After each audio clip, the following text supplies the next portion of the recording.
ทบทวนเบื้องต้นถ้าเราบ่เข้าใจพื้นฐานหรือเบื้องต้นการกระทำต่างๆในการ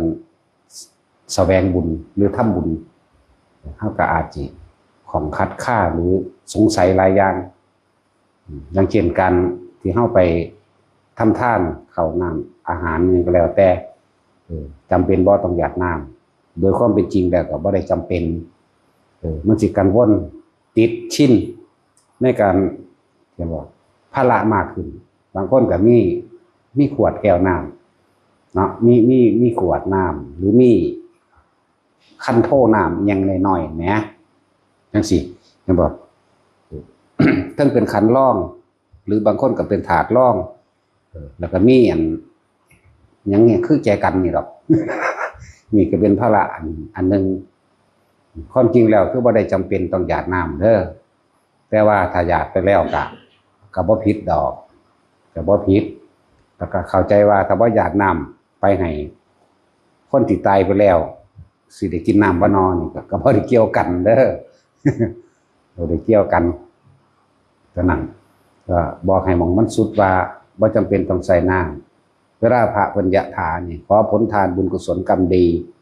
ที่ข้าพเจ้าก็ทำมาแล้วตั้งแต่อดีตจนถึงปัจจุบันณขณะนี้จงถึงแด่มารดาบิดาของข้าพเจ้าญาติของข้าพเจ้าเจ้ากรรมนายเวรของข้าพเจ้าตลอดทั้งสรรพสัตว์ทั้งหลายทุกหมู่เหล่าบรรดามีขอท่านทั้งหลายจงได้รับผลทานบุญกุศลกรรมดีนี้แล้วจงมีความสุขเถิดสาธุพ่อบ่ต้องยังมากเด้อแบบว่า บัดนี้ถ้าคนที่กังวลน้ำดิพระกถาคือกันเด้ถ้าแล้วเราบ่ย้ายนั่นแล้วบ่ไม่ย้ายนั่นแล้วเราบ่อันนี้เอาบัดนี้เตรียมตัวหยาดน้ำเด้อจริงๆบ่ต้องมีเด้อเฮาบ่ได้กังวลหยังนั่นแหละเลยพากันกังวลเกี่ยวกับน้ำมันบ่แม่นกังวลแค่ว่าเตรียมตัวเอาน้ำเอาในถือว่าเป็นภาระเพิ่มขึ้นใน2 อัน 3 อันเด้อซะเพิ่มขึ้นก็คือพวกแก้วน้ำพวกที่รองน้ำหรือพวกอันเขาเอิ้นหยังล่ะอันแนวเขาเฮ็ดมาหยาดน้ำขวดหยาดไปจังซี่พุ่นบาดสิไปเทน้ำกับบ่คักใจสิไปเทใส่ดินกับย่านน้ำขุ่นเทใส่ใบไม้เทใส่นั่นซะนี่บ่คักความจริงแล้วบ่จำเป็นต้องใส่น้ำเด้อตั้งใจนึกเลยขอผลทานบุญกุศลกรรมดีเป็นอย่างจังเว้าให้มันครบซะแต่คำว่าบุญเดียวกันมันกำกวมบุญนั้นเกิดจากการให้ทานก็มีบางทีเฮาไปได้ยินบุญเอาให้กันบ่ได้บางทีเฮาก็เว้าแบบนี้อยู่แล้วบุญอันเกิดจากการให้ทานบุญอันเกิดจากการภาวนาเลยมารวมคำว่าบุญไปเว้าให้มันสุดซะมันก็เป็นแค่คำสั้นๆนึงดอกขอผลทานบุญกุศลกรรมดีร่วมเลยบัดนี้ที่ข้าพเจ้าก็ทำแล้วตั้งแต่อดีตจนถึงปัจจุบันณขณะนี้จงถึงแด่มารดาบิดาของข้าพเจ้าญาติของข้าพเจ้าเจ้ากรรมนายเวรข้าพเจ้าตลอดทั้งสรรพสัตว์ทั้งหลายนี่ทุกหมู่เหล่าบรรดามีขอท่านทั้งหลายนี้จงได้รับผลทานบุญกุศลกรรมดีและจงมีความสุขเถิดสาธุพ่อเพราะนั่นแหละนึกอยู่ในใจ นึกอยู่ในใจเอาว่าหาถ้าออกปากก็ได้นะนี่คือคลายความสงสัยแต่ละคนว่ามีบ่หยาดน้ำบ่มีความจริงบ่มีถ้ามันนั่นมีหรือบ่ถ้ามันมีจังซี่ก็บ่ผิดหยังดอกก็บ่ผิดหยังนี่แต่ว่าอยากให้ทุกคนหายคลายสงสัยแล้วก็ภาระมันเป็นภาระทั้งแก้วน้ำทั้งที่ร่องสิทั้งขวดน้ำที่ไปหยาดนี่มันเพิ่มขึ้นมาอีกแล้วก็กังวลเรื่องสิเอาน้ำเทลงดินบางคนบ่จักหยังก็ไปด่ากันอุ้ยไปเทลงดินน่ะพ่อแม่สิได้กินคุณเด้วะมันสั่นแล้วแล้วก็ในคำว่าการอุทิศบุญการอุทิศผลทานบุญกุศลกรรมดีนี่ก็อยู่ในฐานะและอฐานะบ่แม่นว่าได้ทั้งเบิดในตำราเพิ่นก็ว่าได้ปรัชชตูชีวีเปรตชนิดสุดท้ายคือชนิดที่12รอผลทานอันหยาดรอผลบุญอันหยาดอุทิศไปให้จึงพ้นได้คือนี่คือเป็นฐานะที่รับได้นอกนั้นก็เป็นอาฐานะนี่คือในตำรา อฐานะคือในฐานะที่รับไม่ได้ญาติบางคนไปเกิดเป็นสัตว์เดรัจฉานแล้วรับไม่ได้ญาติบางคนไปเป็นเทวดารับไม่ได้ญาติบางคนอยู่ในนรกรับไม่ได้แล้วก็เปรต11 ชนิดรับไม่ได้นี่หมายถึงว่าเป็นผลทานข้าวน้ำอาหารตลอดทั้งอันสิ่งที่เป็นของท่านแหละเขาก็เลยบอกร่วมว่าผลทานบุญกุศลบุญบัดนี้มันเกิดจากหลายทิศหลายทางเรื่องว่าความสงบภายในใจเฮาอันนี้ก็เป็นฐานะที่รับได้และรับไม่ได้เหมือนกันพวก ที่รับได้มีหลายยิ่งกว่าเปรตชนิดสุดท้ายคำว่าบุญคือความสงบอันเป็นอำนาจอันเกิดจากบางที่จะเกิดจากการทำสมาธิความสงบเย็นอันเกิดจากสมาธิกุศลคือความฉลาดอันคำว่ากุศลนี่ก็คืออาจจะเป็นในการสวดมนต์สาธยายธรรมสวดคำสอนพุทธเจ้าอันนั้นเป็นหนทางแห่งที่เหตุให้เฮารู้แจ้งเห็นจริงจึงเรียกว่ากุศลเริ่มได้ร่วมเลยว่าบุญกุศลผลทานบุญกุศลกรรมดีคือการกระทำหยังกระสร้างได้บาดนี้อันนี้มันเป็นไปในฐานะที่กว้างเป็นชนิดสุดท้ายคือปรัชญาตุชีวิเปตก็รับได้โดยท่านเดชนี้เปรตอีกชนิดหนึ่งหรือเทวดาพุ่มเทวดาลุกะเทวดาอากาศเทวดาก็รับได้ตามอำนาจที่เขาสามารถเท่าได้ละบุญกรรมของเขาเองเทวดาเขารับตัวใด เทวดาเขาก็รับบทสวดเข้าใจว่าคำว่าบทสวดที่พวกเขาสวดมนต์สมือนี่เขาก็ลงมาฟังคือกันเขาก็ฟังคือกันมันเป็นแนวทางคือพวกเขามาฟังธรรมนี่แหละคือพวกเขามาฟังธรรมนี่แหละเขาก็มาฟังเพราะว่าคำสวดต่างๆเนี่ยเป็นคำสอนของพระพุทธเจ้าเขาก็ได้ความรู้เพิ่มเติมขึ้นนะจากเคยแค่ท่องจำได้ก็ได้ก็หมายจากได้ก็หมายที่บ่รู้แจ้งก็แจ้งขึ้นจากรู้แจ้งขึ้นอันใดที่นะก็รู้สึกว่าได้พบทางสว่างมากขึ้นจนถึงขั้นว่าบางเทศบางตนนั่นสิกับบรรลุธรรมไปเลยก็มีนี่คำว่ากุศลอันเกิดจากการสวดมนต์สาธยายธรรมคำสอนพระพุทธเจ้าบทสวดคือคำสอนเด้อคำสวดคือคำสอนแหละสั้นแล้วก็เลยบอกบัดคำว่ากรรมดีจิตเจตนาอันเป็นเฮาเอาตัวจิตเจตนาเป็นตัวกรรมเด้อความคิดที่จากซอยผู้นั้นความคิดที่จากเฮ็ดสิ่งนั้นสิ่งนี้อันเกิดขึ้นหรือเฮ็ดไปแล้วพร้อมเดินกรรมดีเนี่ยถึงหรือเฮ็ดไปแล้วมันก็สร้างมุเทพเทวดาทั้งหลายก็สามารถรับได้ตอนนี้คนผู้นี้เป็นคนที่มีจิตใจดีเป็นคนที่แบบนี้นั่นแหละเขาก็รับได้แบบนั้นเรียกว่าอธิบายเบื้องต้นให้ทุกคนเข้าใจ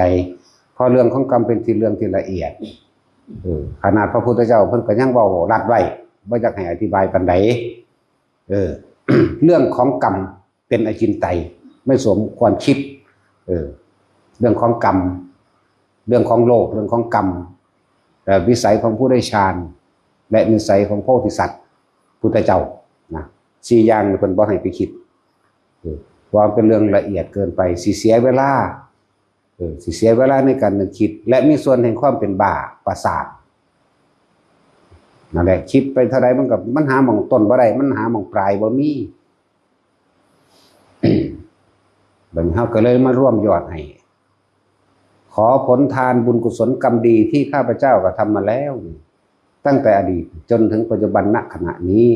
จงถึงแด่มารดาบิดาข้าพเจ้าญาติของข้าพเจ้าเจ้ากรรมนายเวรข้าพเจ้าตลอดทั้งสรรพสัตว์ทั้งหลายทุกหมู่เหล่าบรรดามีเพราะท่านทั้งหลายเหล่านี้จงได้รับผลทานบุญกุศลกรรมดีนี้และจะมีความสุขเถิดเอาแค่นี้ผู้จดก็จดเอาไว้เด้อส่วนมีผู้สงสัยมาถามว่าคำว่าอิมินาปุญญกัมเมนะอุปชายานาคุรุตราอาจาริอุปชาระเป็นของพระพุทธเจ้าบ่ได้เป็นของพระพุทธเจ้าอันนี้เป็นของราชการที่4เพิ่นบวชตั้ง27 พรรษาพุ่นเนาะเพิ่นมีอุปชาเพิ่นมีครูมีอาจารย์อยู่เฮาสิเอาเป็นมาตรฐานบ่ได้เด้อเพิ่นแต่งน่ะบูชาคุณอุปชาของเพิ่นเองต่างหากเห็นบอกอุปชาราชะ นั่นจังซั่นแล้วแต่ของมีอุปชาอยู่บ่แต่ของบวชอยู่บ่โดยผู้หญิงทั่วไปก็ดีโดยผู้ชายก็ตามนะแล้วบ่แม่นมาตรฐานเพิ่นแต่งขึ้นเฉพาะพระองค์เองของเพิ่นเองเป็นของส่วนตัวเพิ่นแต่ว่าไปแล้วผิดอยู่บ่ก็บ่ผิดดอกนะแต่ว่ามันบ่เป็นมาตรฐานบ่เป็นกลางเป็นส่วนเป็นของพระองค์เองมีคนถามอันนี้อยู่ คือพากันสวดซั่นก็มันบ่ทันได้มีแนวเว้าความรู้หรือว่านั่นบ่ทันได้แจ้งหมายถึงบ่ทันได้แจ้งบ่ทันได้กว้างขวางบ่ทันได้ถึงความจริงก็บ่ผิดดอกก็บ่เป็นหยังแต่ว่ามันยาวมันมีเครื่องกังขาหลายอย่างเด้เวลาสวดก็บ่ได้พ่อแม่มึงจะได้บักเด้มันเว้าให้กันเด้พวกกันจังหนึ่งนี่เป็นความจริงเด้เฮาก็เห็นน้ำแห้งเฮาจังว่าสวดก็บ่ได้บางที่เอาไปสวดแข่งกันเลยก็มีแบบเอาไปสวดแข่งกันนะสวดสารพันบันนั่นบันนี่แข่งกันก็มีเด้แล้วเลยเกิดกลายเป็นเรื่องแข่งขันบ่แม่นเด้อมันเป็นเรื่องของพระองค์เองที่เพิ่นเป็นคนกตัญญูนั่นแหละเป็นบทอุทิศบุญของเพิ่นเองเฉพาะพระองค์เองแต่เฮามาสวดก็บ่เป็นหยังดอกจึงแต่มันยาวเกินไปบางทีก็เลยทำให้เกิดความกังวลนี่คือคลายความสงสัยให้สำหรับคนที่ถามแบบนี้คนที่ถามเรื่องนี้อะไรทั้งว่าเพิ่นแต่งของเพิ่นเองอิมินาปุญญกัมเมนะอุปัชฌายาปุณุตระอาจารยุปการะจากมาตาปิตาจากญาติกานันจานี่ว่าเพิ่นถึงคุณอุปชาครูบาอาจารย์เพิ่นที่สั่งสอนธรรมกับเพิ่นพูนนี่ก็คลายความสงสัยไปให้เว้าสั้นๆเอาซ้ำนี่แหละถ้าสิเว้าเรื่องว่ามีจดบันทึกจารึกมาในพุทธกาลก็มีอิทังเมยาตนังสุกุโตโหตุยาตโยเขาเจ้าเว้าซ้ำนี่อิทังเมยาติโยโหตุนี่เขาเจ้าเว้าซ้ำนี่บ่ได้เว้ายาวเด้ขอคุณทานบุญกุศลของข้าพเจ้านี่จงถึงแด่ญาติของข้าพเจ้าเขาเจ้าเว้าซ้ำนี่เด้มาต่อเอาเด้โหตุยาตโยยังสุกุโตโหตุยาตโยมันต่อเข้าไปอีกก็บ่เป็นหยังดอกคือมันบ่หนำใจมันเลยเกิดกลายเป็นความกังวลและสงสัยที่จริงแล้วนั่นน่ะถ้าสิเอาเหี่ยนๆเลยนี่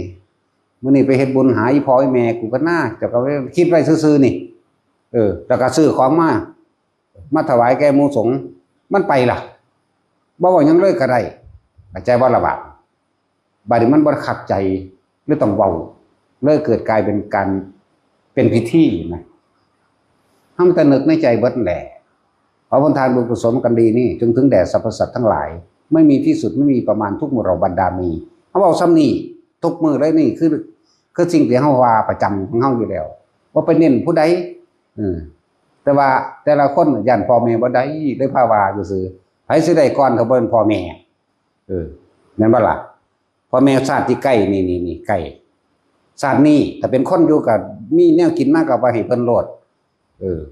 มันตายไปแล้วกับผู้นี้แหละจังห่างออก1 2 3 4 5 6 7ไล่ขึ้นไปพุ่นตัวอย่างสั้นบ่หาตะวาก็ได้ไปคือเก่าความจริงก็เฮาเว้าซ้ำนี่อีหลีนี่นั่นแหละเวลาเฮานั่งนึกได้ปุ๊บนี่ก็เข้าไปสู่การทรงชาติแล้วเฮาก็นึกเอาความรู้สึกของเฮาเองแผ่ออกไปเลยเรื่องสั้นแหละมันเป็นอย่างนั้นเด็กนะกูจะไปปนกินอีหลีซะบ่หรือเฮาสิออมใส่ผักใส่พอดีขมหันหน้ามาทางนี้อาปากพร้อมเดี๋ยวจะขี้ดังแห้งให้กินเดี๋ยวสิเตรียมไว้ให้อาปากเขาวอขึ้นมาจักหน่อยเด้อยำกินบ่เด้อบัดนี้แซ่บสั่นแล้วในการอุทิศบุญกับบ่แม่นว่าในฐานะที่รับได้กับฐานะที่รับไม่ได้ถ้ามันหนักในนั้นมันก็รับบ่ได้ ถือว่าเรื่องละเอียดละออลงเข้าไปอีกแล้วแต่กำลังจิตกำลังฌานหรือกำลังแห่งความสงบแต่ละคนที่สามารถขององค์นั้นๆที่กระทำได้เหมือนถ้าสิพูดถึงเปรียบเทียบคือพระโมคคัลลาเวลาเพิ่นลงไปในนรกจังซี่มันก็เย็นชั่วขณะหนึ่งที่ลงไปนั่นเองรับได้หรือบ่รับได้ก็แค่เหมือนกันครับว่าคือได้พักห่มจักหน่อยนึงอาจจะบ่เจ็บแสบปวดร้อนนิดหน่อย ขึ้นมานี่คือเพิ่นผู้มีบารมีกว้างบารมีใหญ่ของเพิ่นกว้างออกไปบัดนี้สำหรับพวกเฮาเด้อบัดนี้จึงบอกให้ทุกคนน่ะตั้งใจเต็มใจบริสุทธิ์ใจในการสวดมนต์สาธยายธรรมนั่นมันเป็นคำสอนพระเจ้าคำสวดนี่สิเป็นดุจดังว่าความรู้สิแผ่ลงไปหาญาติเฮาเองนี่เฮาเป็นเฉพาะตนบัดนี้ไปหาตัวพ่อแม่ตกนรกจังสิมันก็สิไปหาผู้นั้นก่อนจักบ่ล่ะเสียงกระแสเสียงให้กันสวดมนต์ของตัวเองว่าให้ตั้งใจบริสุทธิ์ใจในการสวดเถิดใครสิได้ก่อนแต่พ่อแม่บ่ได้ก่อนพ่อแม่ชาตินี้บ่ทันตายกับชาติที่2นี่เด้อตายไปแล้ว3 4 5 6 7ไปเลยตัวก็นี่แหละจังว่าตั้งใจอย่างน้อยๆมหาเวทีที่บ่เคยหยุดความร้อนเลยก็หยุดร้อนเฉพาะตนของบุคคลผู้นั้นนั่นแหละของบุคคลผู้เป็นพ่อเป็นแม่เฮานั่นนะผู้เป็นญาติเฮานั่นแหละนี่คือความละเอียดเข้าไปในเรื่องของกรรมเรื่องสั้นคือพวกเฮาคือว่าพวกเฮาทรงชาติเป็นล่ะทุกคนนึกถึงพ่อแม่อำนาจตัวนี้มันก็ไปของมันเองอำนาจบุญอำนาจความสงบอาการปิติที่เกิดขึ้นตรงนี้เป็นบุญหลักมันก็แผ่ไปจะไปได้เฉพาะเด้บ่แม่นทั่วทั้งเบิดเฮาบ่ทันได้มีถึงขนาดลงไปแบบนั้นเป็นไปแบบนั้นให้ดับหมดเลยในแต่ละแดนนั่นนะได้เกิดความซุ่มเย็นแม้ชั่วขณะก็ยังดีในแต่ละแดนบัดนี้เฮาก็เลยเป็นของเฉพาะตนซะนี่คือความละเอียดแต่ละขั้นแต่ละตอนเด้อบ่แม่นว่าเฮาสิเอาตั้งแต่พระไตรปิฎกมายืนยันเพราะว่ามันสิกล่าวทั้งเบิดกล่าวบ่ได้มันเยอะมันแม่นแต่84,000ธรรมขันธ์นี่มันสิเท่าใดล้านธรรมขันธ์มันได้แต่จะเอาจริงๆถ้าจะเอาเบิดเลยนั่นน่ะมันบ่ได้ก็เลยเอาตัวย่ออะไรจึงบอกปัญญาของคนความเห็นของคนนั่นน่ะมันกับขันต่ำบ่ซั่นเอิ้นว่าบารมีขันต่ำบารมีขันกลางกับอุปปารมีบ่ว่าบารมีทางปัญญาแล้วก็ปรมัตถปารมีขั้นสูงสุดฟังทีเดียวก็รู้เรื่องเห็นผลของอุปปารมีเนี่ยกับเรียกว่า2 เทื่อ 3 เทื่อขั้นต่ำๆก็เลยต้องพยายามทำความเห็นให้มันตรงให้ได้สักก่อนสิก็มี3ขั้นนี่ก็เอาสมมุติมาว่า3ขั้นนั่นแหละคือเขาถามทำบุญนั้นนี่หาพ่อหาแม่หาลูกหาเต่าได้บ่มันจะบอกตรงๆลงไปเลยกับบ่ได้ถ้ามันตกนรกอยู่นี่เด้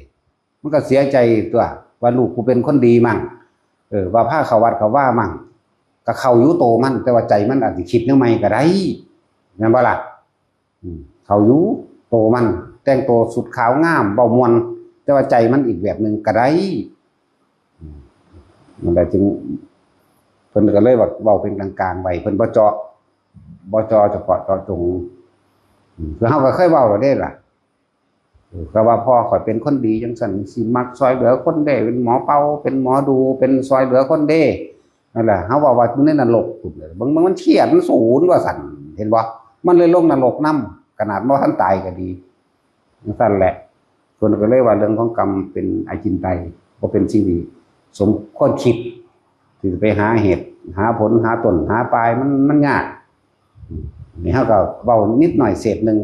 เสี้ยวนึงเด้เดี๋ยวเว้ามานี่ใน16เสี้ยวใน16สิ่งนะถือว่าเฮาเว้าแค่เศษเดียวของมันปล่อยทุกคนเลยว่างคายซะ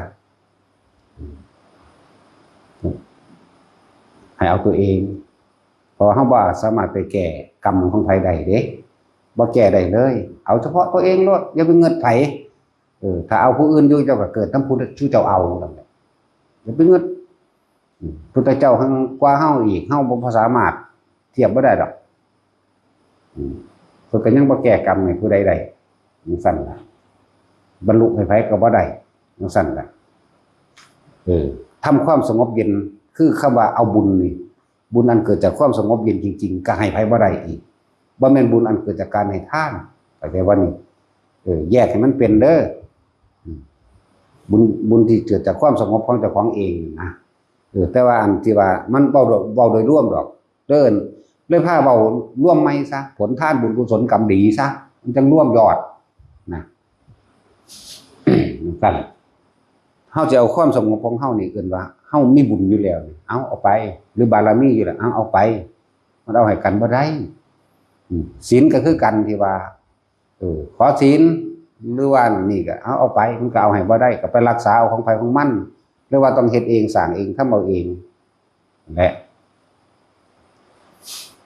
ว่านี่ก็คืออีกเรื่องนึงให้ทุกคนทำความเข้าใจบ่แม่นว่าสิได้ทุกคนมันเป็นสองฐานะที่ได้กับฐานะที่ไม่ได้วันนี้สิไล่แยกไปเทวดาสนั่นก็อีกระดับหนึ่งในฐานะหนึ่งไปได้บัดนี้ภูมิเทวดาลุกะเทวดาเดนี่ไล่ไปได้บัดนี้สัมภเวสีเดเนี่ยสัมภเวสียังมีความเร่ร่อนอยู่ไปเกิดพวกถือผีสางนางใหม่เทวดาพวกเข้าใจว่ามีสิ่งศักดิ์สิทธิ์ดลบันดาลพวกนี้เราไปเป็นผีก็สิเว้าภาษาเฮาง่ายๆน่ะนะไปเป็นเกิดอยู่ในเมืองเป็นบ้านเป็นเมืองคือเฮานี่แหละที่บอกว่าแค่หญ้าปากควายนั่นหรือสมมุติว่าน้ำท่วมตุ่มหม่องเฮานี่ท่วมบ้านท่วมเมืองเขาล่ะพวกได้ค่อยพึ่งพาอาศัยแต่ผู้อื่นสัมภเวสีเลยเอิ้นพวกได้ค่อยพึ่งพาอาศัยแต่ผู้อื่นเข้าใจว่าสิ่งศักดิ์สิทธิ์เข้าใจว่าผีเข้าใจว่านาคเข้าใจว่าหยังแน่ละที่มาดลบันดาลความสุขให้เจ้าของเองให้ด้วยเจ้าของเองปัดเป่าโรคภัยไข้เจ็บให้ตัวเองจังซี่น่ะจะเป็นกลุ่มอีกพวกนึงสัมภวะพวกนี้จังหาคติแน่นอนบ่ได้เพราะว่าคือภพหาคติแน่นอนยังไม่ได้บัดนี้พวกมีความเห็นเดียวกันธาตุเสียก็ย่อมไหลเข้าสู่ธาตุเสียก็เลยไปเกิดไปแบบนี้เกิดใหญ่ขึ้นมาเลยเด้ดังสั้นแต่ว่าสัตว์เลี้ยงนั้นๆนี่เนี่ยบ่ได้แม่นสัตว์เลี้ยงโดยจิตวิญญาณจริงๆเด้เป็นขึ้นมาโดยของทิพย์เป็นขึ้นมาดังสั้นแหละมีหมามีหยังคือกันมีหมามีไก่ใหญ่เงินใหญ่บ้านเวลาน้ำท่วมมันสิเกิดมีไก่ใส่กระบุงไว้เด้หาพ่อนี่ลุงตุงนั่งมีงัวมีเกวียนมีอย่างโป่งเลงไปเด้นั่นแหละนี่น้อยๆนึงเด้บัดนี้นี่น้อยหอดย่ำศึกสงครามก็ศึกสงครามเร็วน้ำลายนี่แหละจังว่าเรื่องของกรรมมันเป็นเรื่องละเอียดละออเป็นเรื่องที่ถ้าบ่แน่บ่รู้จริงๆจะเว้าเด้ไผก็ดีอย่าไปเดาเด้เฮาบ่ได้เดาเด้เฮาเอาตามที่เฮาฮู้เฮาเห็นมาโลดเด้ผิดหรือถูกก็บ่ต้องมาตัดสินดอกฟังไว้เป็นคติตัวอย่างว่าเฮาต้องพึ่งตัวเองให้มันเป็นเฮาต้องพึ่งธรรมให้มันเป็นคำว่าพึ่งธรรมคือความจริงยอมรับความจริงกระทำตามความเป็นจริงแล้วเอิ้นว่าพึ่งบ่แม่นว่าไปพึ่งถ้าธรรมมาดลบันดาลเด้คือความจริงมันเป็นแบบนี้จึงบอกว่าเห็นตามความเป็นจริงแล้วกระทำตามความเป็นจริงแล้วเอิ้นพึ่งธรรมด้วยตนเองกระทำไปตามตนเองนี่แหละที่เพิ่นพุทธเจ้าเพิ่นบอกไว้ก่อนที่ตายเน้นย้ำเลยนะเมื่อเราตถาคตตายแล้วนี่เนี่ยทำแลวินัยนี่ไงความจริงนี่ได้นี่ความจริงนั่นแหละพวกเธอพึงถือเอานั่นแหละเข้าใจว่าพึงกระทำตามความจริงวินัยนี่เป็นเครื่องเป็นกอบเป็นเกาะเป็นเครื่องป้องกันบ่ให้หมู่ภิกษุทั้งหลาย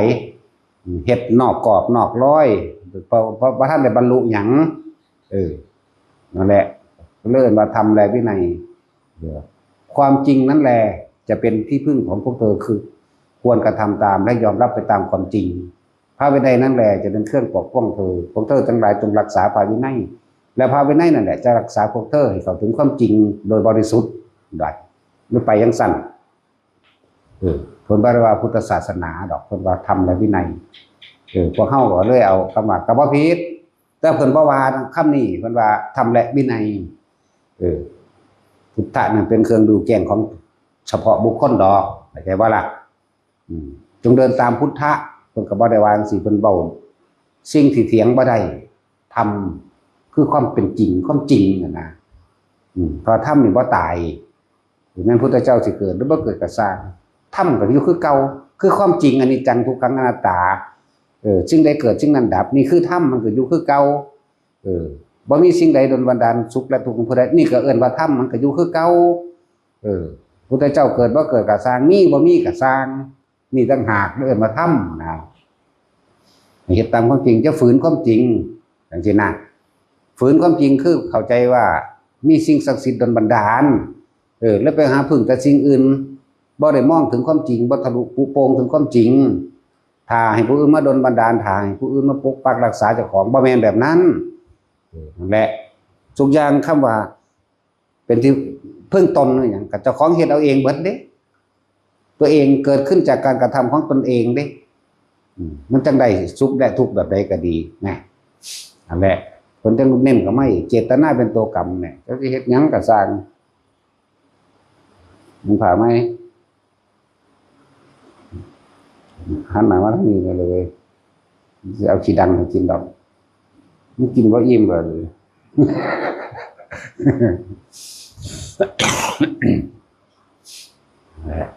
ให้เห็นความจริงเด้อความจริงบัดนี้บ่ได้เกี่ยวกับศาสนาพุทธเด้นี่เห็นบ่ล่ะบ่ได้เน้นเป็นอัตลักษณะความเป็นตัวเป็นตนว่าเฉพาะพุทธศาสนาเท่านั้นเด้บ่แม่นเด้ไผก็ได้ที่ปฏิบัติตามเพิ่นแนวทางหนทางให้ถึงความบริสุทธิ์หลุดพ้นไปได้มรรคมีองค์8นี่นะทางแห่งความบริสุทธิ์ทั้งหลายบุคคลใดก็ตามนี่เดินทางเข้าไปนี่สมัยตะกี้มีพระพุทธเจ้าสอนเพิ่นบอกบ่มีเด้เพิ่นเป็นคนพอเอาเองเด้นี่เดี๋ยวเอิ้นว่าธรรมะมันบ่ตายมันมีอยู่จังซั่นตลอดกาลเวลาแต่การทุกเมื่อเป็นอากาลิโกคือไม่มีการไม่มีเวลามันเป็นของมันอยู่แบบนั้นเป็นอมตะ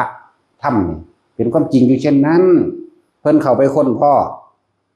แต่เห็นความจริงถูกต้องตามความเป็นจริงแล้วเนี่ยบัดนี้สมาสังกปรการเห็นในปัจจุบันขณะหูตาได้ยินได้ฟังทีเดียวนี้มันก็คิดไปตามจริงคือเก่าดำริก็คิดนั่นแหละดำริก็เลยแต่ความเห็นก็อย่างนึงดำริก็อย่างนึงเข้าใจบ่นี่จังซั่นแหละความเห็นมันสรุปลงได้ตามความเป็นจริงไผเกิดไผตายอันนี้จังทุกขังอนัตตานี่คือความจริงเหตุซึ่งใดซึ่งนั้นนี่คือความจริงวันนี้เวลาเห็นอย่างปั๊บดำริคิดปั๊บขึ้นมาเวลาเฮาเห็นกันคิดก็คิดเรื่องตามเป็นจริงได้นี่ทั้งหากนั่นแหละเพิ่นเข้าไปค้นพ่อบัดนี้ไผก็สร้างบ่ได้เกี่ยวกับศาสนาใดถ้าเห็นตามความเป็นจริงแล้วมันก็คิดไปตามจริง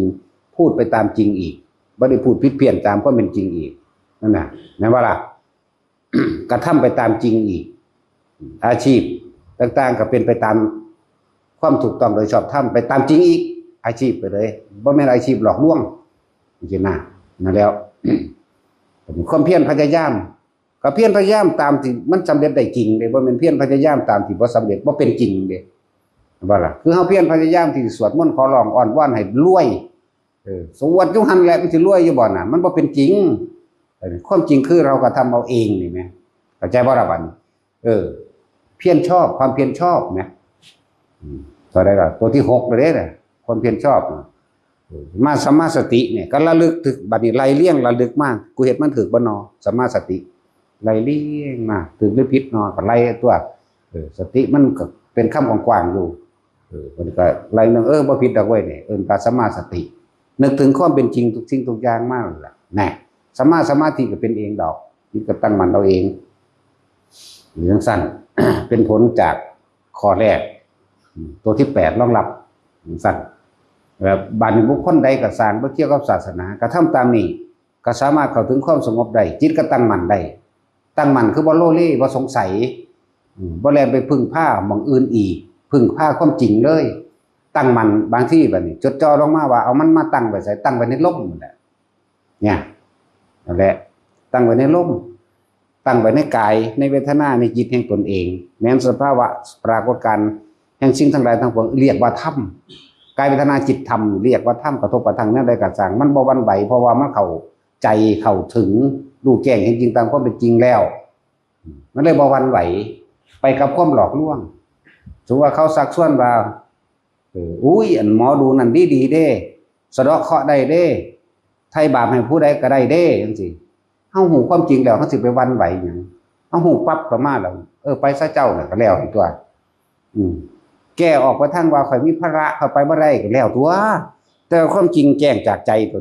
มันบ่ตัวเจ้าของเด้เข้าใจบ่ล่ะจังซั่นตัวมันเลยบ่หวั่นไหวเลยว่าสัมมาสมาธิจิตตั้งมั่นแล้วตั้งมั่นในความสงบนั่นแหละก็สงบตัวมันบ่ดิ้นรนปัดแปลงบ่หวั่นไหวไปนำเขาแม่นบ่ล่ะโอ้ยยังหันหมอนั่นดีๆเด้สะเดาะเคราะห์ก็ได้เด้ ห็นบ่ล่ะจังซั่นแบบมันบ่หวั่นไหวมันบ่ไปดอกดูดวงแม่นๆก็ว่าเด้นั่นบ่ล่ะมันบ่สนใจดอกสิดูแม่นหรือดูบ่แม่นก็สร้างทุกอย่างมันเข้าใจอยู่แล้วเกิดจากการกระทำของตนแน่มันสิไปหวั่นไหวมาทางใดนั่นแหละจึงบอกว่าไผเอาไปเฮ็ดก็ได้บัดนี้บ่เกี่ยวกับศาสนาเรียกว่าธรรมธรรมนั่นแหละที่เป็นที่พึ่งของเฮาแน่กระทำตามธรรมนั่นแหละเฮาจะได้พบเห็นพอความจริงแน่เรียกว่าความจริงธรรมก็เลยคำว่าแลวินัยนี่หมายถึงนักบวชบัดนี้เพิ่นมาเน้นนักบวชเพราะว่านักบวชภิกษุสงฆ์ทั้งหลายเหล่านี้สิแผ่คำสอนเด้บางคนก็เฮ็ดไปตามที่เจ้าของเชื่อมาตั้งแต่วันบวชก็มีได้ยินได้ฟังจากคนนั้นผู้นี้มาแล้วเอาไปกระทำก็มีอันใดเพิ่นเลยเอานี่เฮาจึงบอกว่าบวชเข้ามาแล้วนี่นะต้องศึกษาอริยวินัยต้องศึกษาถ้าเฮาถามบ่ได้นี่เฮาว่าให้เด้อันบ่ล่ะอันนั้นเด้อันนี้เด้นี่เฮาบ่ถามไปตามที่อ่านดอกเฮาถามไปอีกแบบนึงพูนข้าวแซ่บบ้องจังนะแซ่บมันว่าแซ่บหีแมงมันก็มันกินเพื่อหยังเนาะบ่ได้กินเพื่อมันติดใจในรสชาติอาหารถามหาตั้งแต่หนึ่งไก่อยู่หั่นบ่คือบอกว่าถามหาอันยังออมเน้นหน่อยใส่ผักใส่เนี่ยออมเน้นหน่อยใส่ผักใส่มีหน้ามังหัวเขามันเป็นกระดูกอ่อนพอดีหย่ำคือกบหน่อยว่ามันกบเถาว่าเป็นปลาแซ่บกบเถานี่หยาบต้องหนึ่งเปื่อยๆผลกันถ้าใครนำไปฝึกให้ปฏิบัติแล้วทุกคนก็จะได้เห็นความจริงของตัวเองมันก็บ่หวั่นไหวเองความปรารถนาต่างๆนั้นหน้าที่เฮาบ่เข้าใจที่เฮาบ่รู้ว่าความปรารถนาได้นั่นเป็นนี่นั่นแหละเหตุแห่งทุกข์บ่สั่นตัวถือว่านี่ถ้าผู้ใดน้อมเข้ามาแล้วน้อมเข้ามาสู่ตัวเองไม่เห็นด้วยตนเองแล้วมันก็ปัจจตังเฉพาะตัวเองก็น้อมเข้ามาสู่ตนก็เห็นรู้เห็นด้วยตนเองเพราะว่าความสิไรแห่งรสแห่งธรรมทั้งหลายมันก็เอาไปบ่ได้ปัญญามันก็เอาไปบ่ได้ศีลก็เอาไปบ่ได้บุญอันเกิดจากความสงบในตนมันก็เอาไปบ่ได้มันก็เลยเป็นปัจจตังในตนเองบ่ล่ะแต่เรื่องอุทิศบุญนั่นน่ะมันเป็นคำร่วมมันมีคนแย่งอยู่บุญน้อยใครไม่ได้ก็แม่นถูกต้องบัดนี้เลยว่าบุญอันเกิดจากการให้ทานแน่เรียกว่าอีกอย่างแบบ10อย่างนะลืมซื้อมันแล้วบ่ค่อยบอกหลายบ่ลืมบุญกริยาวัตถุเห็นบ่บุญอันเกิดจากการให้ทานทานแล้วทำคำว่าบุญอันเกิดจากการให้ทานคือทานไปแล้วให้เกิดความสงบเย็นไม่หวังผลในทานไม่มีจิตผูกพันในผลในทานไม่ปรารถนาความอยากได้และอยากเป็นเรื่องบุญอันเกิดจากการให้ทานบุญอันเกิดจากการขนขวายในทางบุญขนขวายในทางบุญเสาะแสวงหาขนขวายในทางบุญบุญอันเกิดจากการอนุโมทนาบุญก็ได้บัดนี้เฮาเห็นเขาทำทานทำบุญบางหันมื้อนี้เฮาก็มีความปลื้มปิติยินดีนี่ก็บุญอันเกิดจากการโมทนาบุญเพิ่นเว้ารวมมันเป็นจังได๋บุญเห็นเขาสวดมนต์โอ้ยเนาะดีใจนำเขาเจ้าได้สาธุนั่นแหละมันสงบแล้วบุญสงบแล้วบุญอันเกิดจากการให้ส่วนบุญบัดนี้เข้าใจบ่ล่ะนี่มั้ยให้ส่วนบุญนี่มั้ยขอผลทานบุญกุศลกรรมดีนี่มั้ยให้แล้วก็รู้สึกสบายใจบ่ซั่นโล่งโปร่งใจบ่คือกันล่ะครับคนว่าได้ทำบุญอุทิศให้พ่อให้แม่แล้วโล่งโปร่งใจส่วนสิได้หรือบ่ได้นั่นก็ตั้งหากได้ทำบุญหาพวกนั้นพวกนี้หรือให้เจ้ากรรมได้แล้วก็ตั้งหากนะ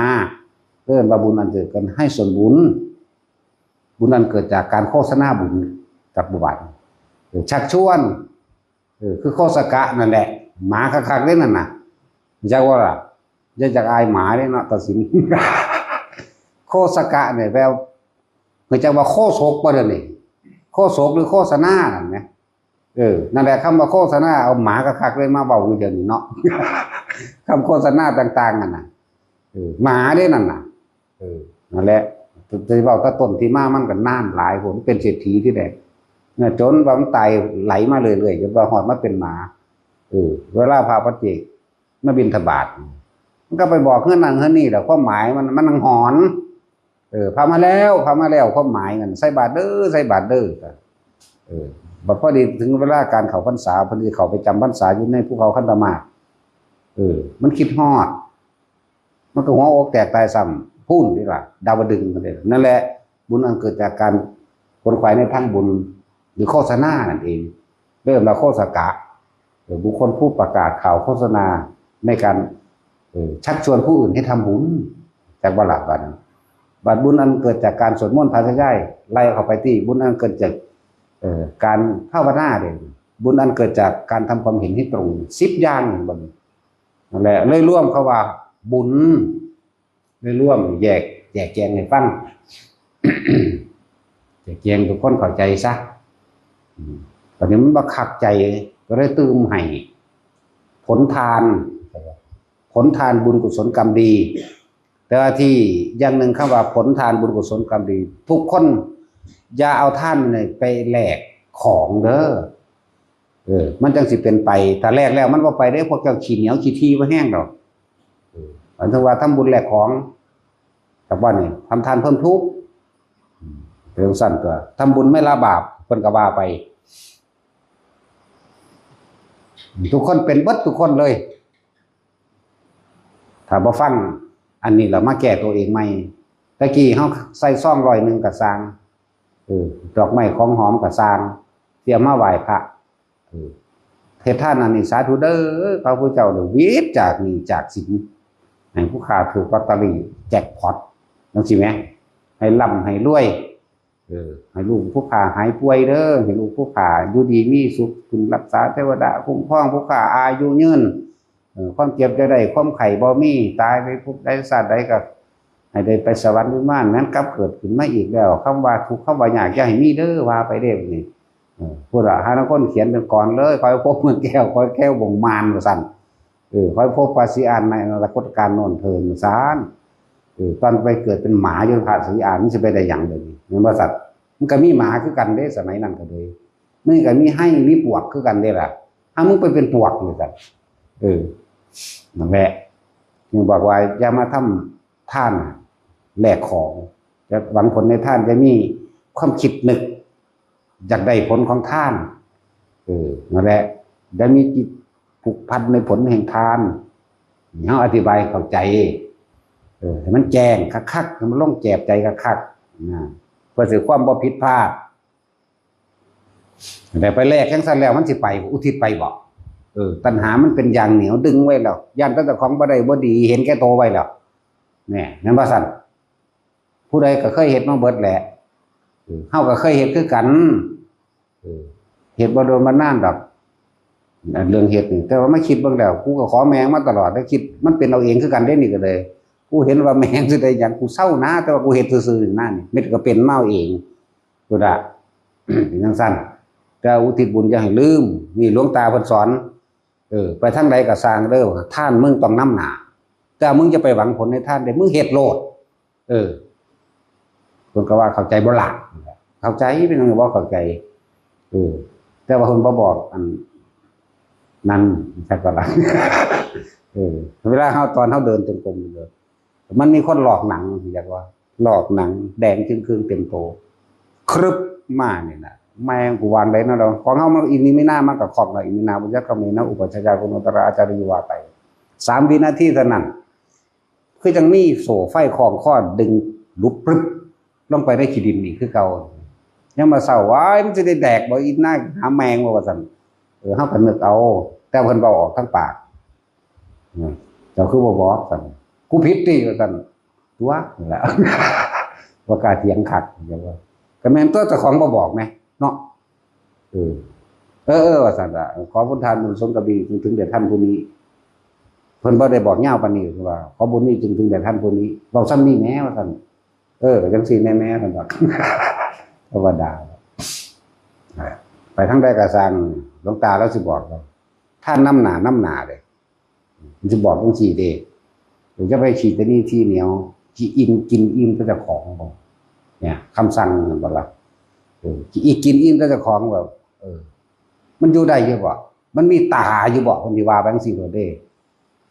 ผมว่าพระได้เห็นอีหยังอยู่ได้หั่นนี่ด่าไว้ก่อนล่ะก็คือเฮาสิเห็นแก่ตัวมั้ง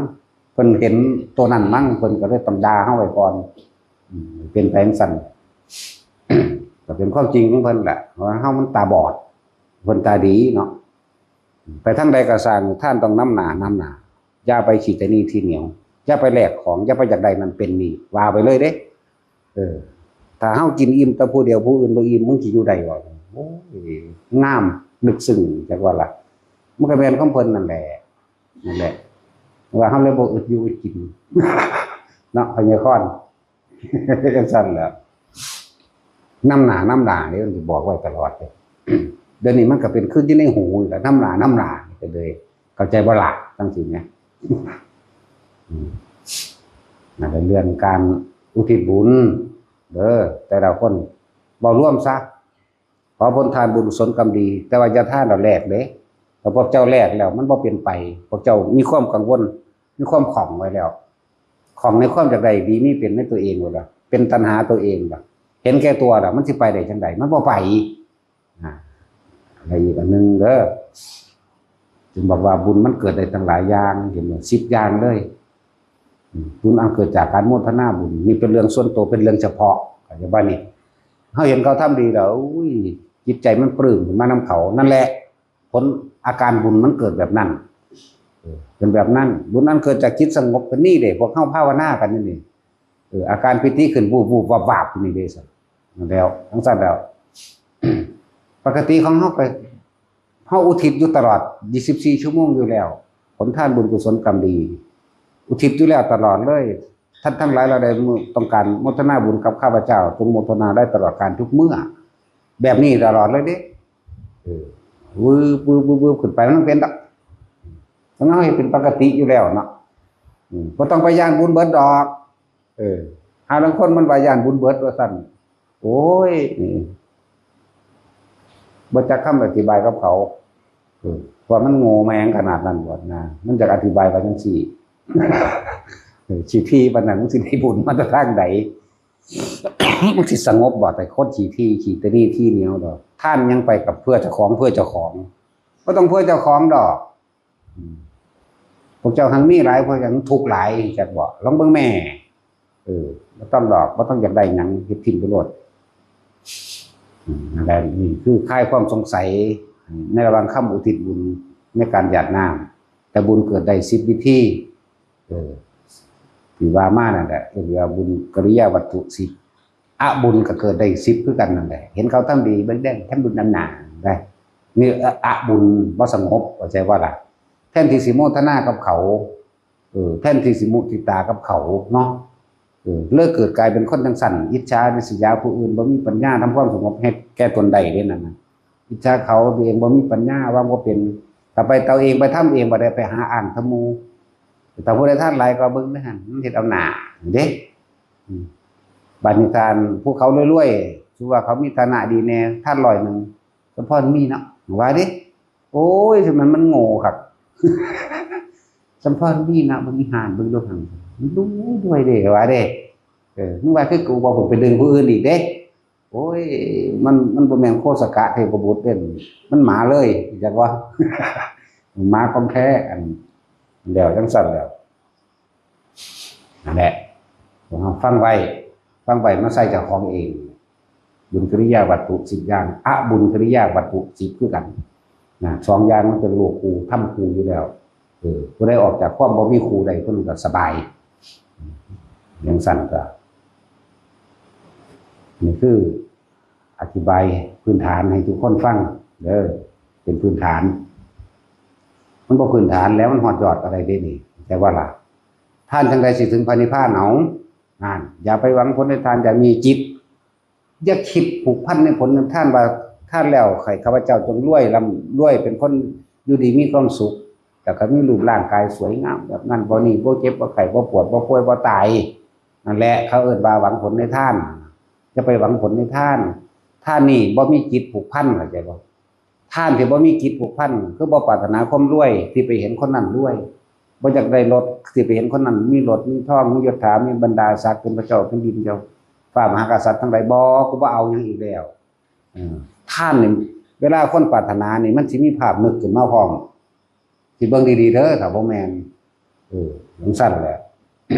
มีภาพนึกพร้อมมันตัดภาพออกแล้วมันตัดรูปออกแล้วมันตัดสัญญาออกแล้วจักว่ามัน สัญญาความทรงจำต่างๆในความอยากได้ดีไม่เป็นเหมือนเขา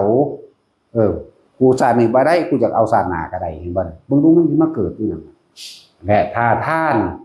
บ่มีความหวังผลบ่มีความปรารถนาใดๆทั้งสิ้นบ่มีอิหยังละบ่ต้องไปปรุงแต่งประดับจิตอิหยังดอกท่านซื่อๆนี่โลดบ่ต้องแม่นเครื่องประดับจิตดอกแต่ประดับจิตจะยังมีการคิดอยู่ท่านขาดออกไปโลดเด้อไปก็ดีจังสั่นคำบอกว่าอย่าไปหวังผลท่านจะมีจิตผูกพันในผลบ่ว่าท่านนี่เป็นเครื่องประดับจิตให้เหมาะแก่กับสมณะคือพานทั้งหลายเราใดจะไปปรุงแต่งเข้าไปปานนั้นจักบ่ล่ะท่านโลดท่านไปซื่อๆนี่แหละบ่มีรูปบ่มีภาพบ่มีเครื่องปรุงแต่งใดๆทั้งสิ้นแล้วท่านนี่บุคคลที่ละขาดแล้วจากสัญญาในรูปเข้าใจบ่ในความอยากได้ดีไม่เป็นทุกคนมันปรุงไว้แล้วนี่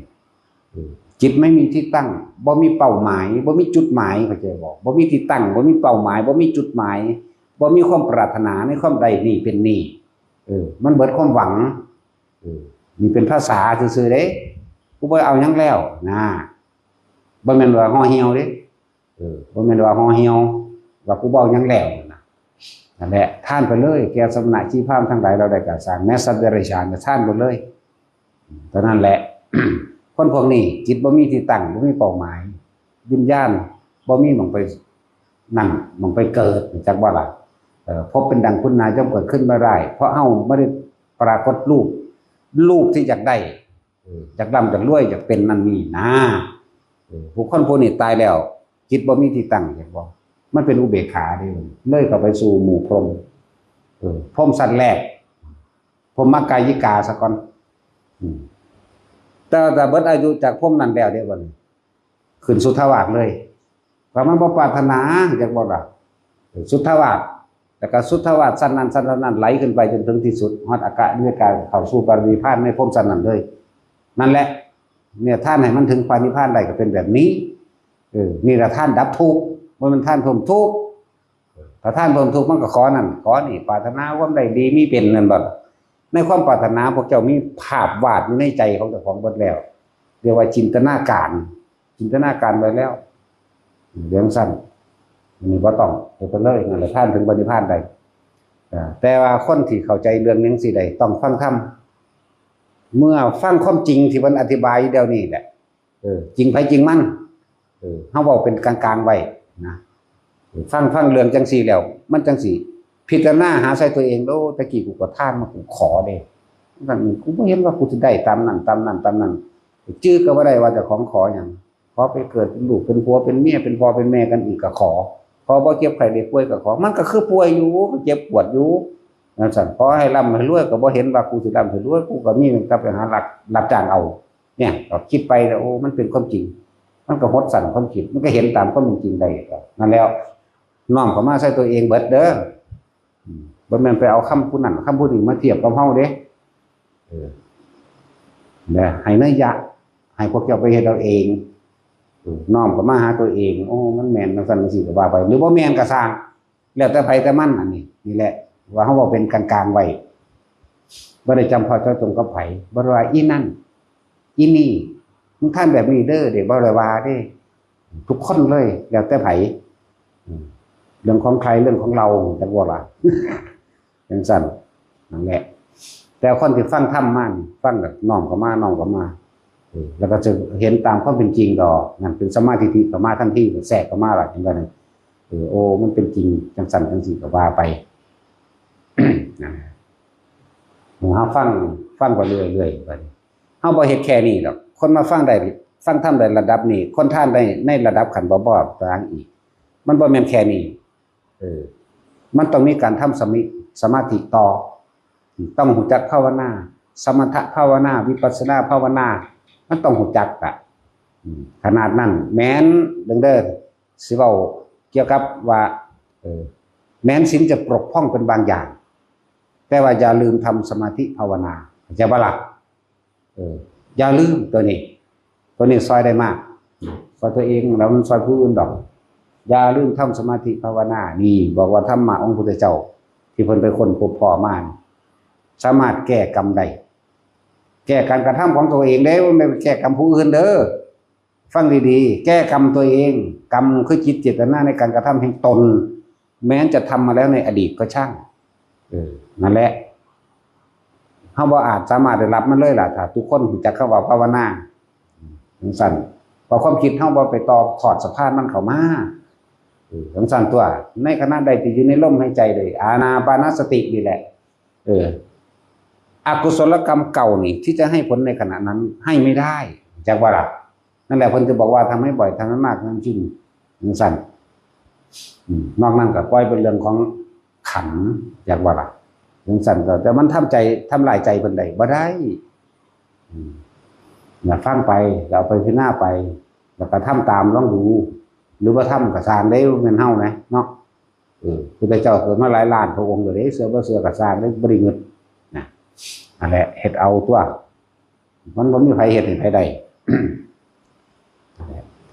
ปัญหาสิทำความ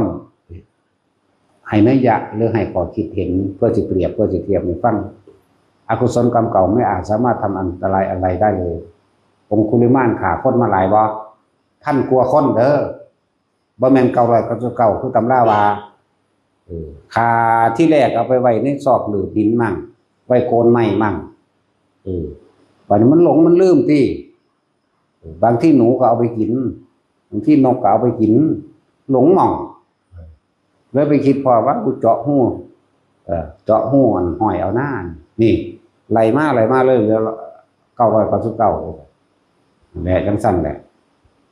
บัดนี้เพิ่นมาฝึกหัดภาวนาตามพระพุทธเจ้าแล้วอกุศลกรรมเก่าตามมาถึงก็ให้ผลเพิ่นบ่ได้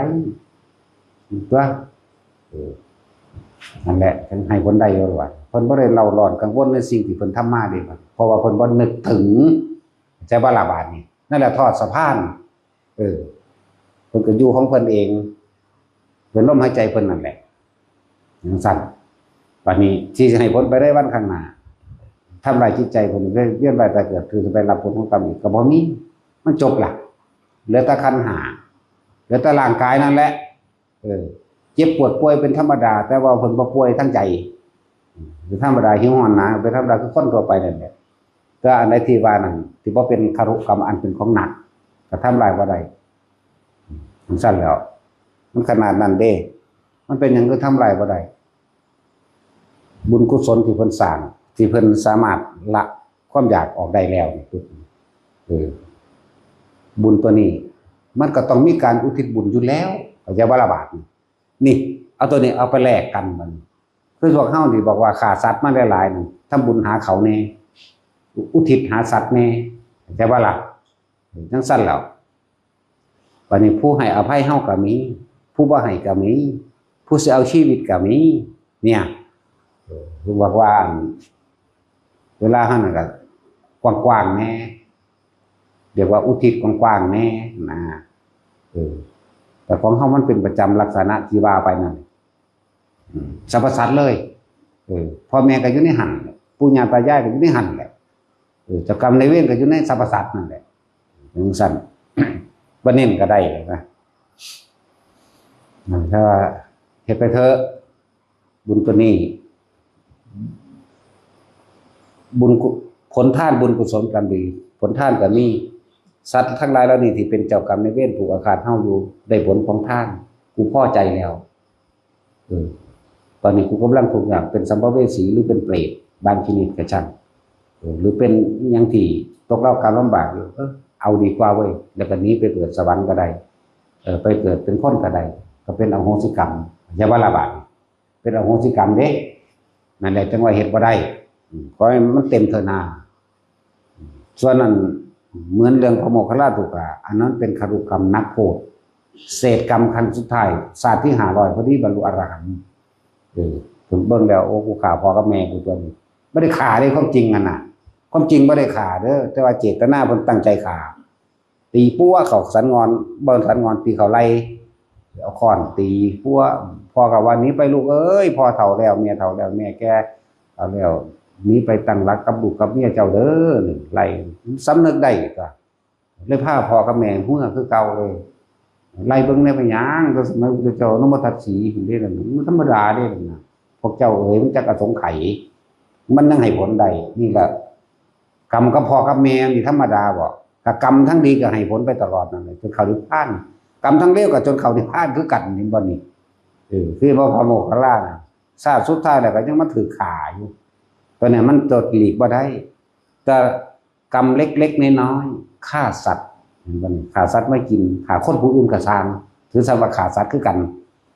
บ่แม่นคนมีบุญคุณจักว่าล่ะแท่งลูกก็ฆ่าสัตว์เด้อบ่ซั่นนางสิริมาสิบรรลุอิหยังได้บ่มันแท่งเท่าใดแท่งตัวนั้นน่ะมันสั่นตัวแล้วจังว่าที่เว้ามานี่ให้กำลังใจให้แนวทางออกให้หายวิตกกังวลเพราะคนหลายคนที่บ่เคยทำผิดบ่เคยผิดพลาดบ่มีแต่ความผิดพลาดทั้งหลายเหล่านั้นตัดได้ด้วยการบ่ไปนึกถึงมันเลิ่นว่าละอกุศลกรรมเก่าได้ด้วยอานาปานสติลมหายใจละตัวนี้ละคือบ่คิดถึงถ้าคิดถึงคือบ่ละเข้าใจบ่นี่คิดถึงสิ่งใดจะกระทุกข์กับสิ่งนั้นแหละเอาเถอะนะคิดถึงพ่อกับคิดถึงพ่อกับทุกข์น้ำพ่อนั่นแหละคิดถึงผัวถึงเมียก็คือกันนั่นแหละ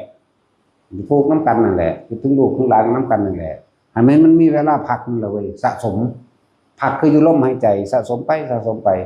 ในช่วงขณะที่ลืมในช่วงขณะที่ไม่คิดถึงทุกข์เกิดขึ้นบ่ได้จากบ่ล่ะสุขก็เกิดบ่ได้เพราะมันเป็นอุเบกขาแหละทุกข์ก็เกิดบ่ได้ทุกข์เกิดบ่ได้ว่าแล้วจิตเป็นกลาง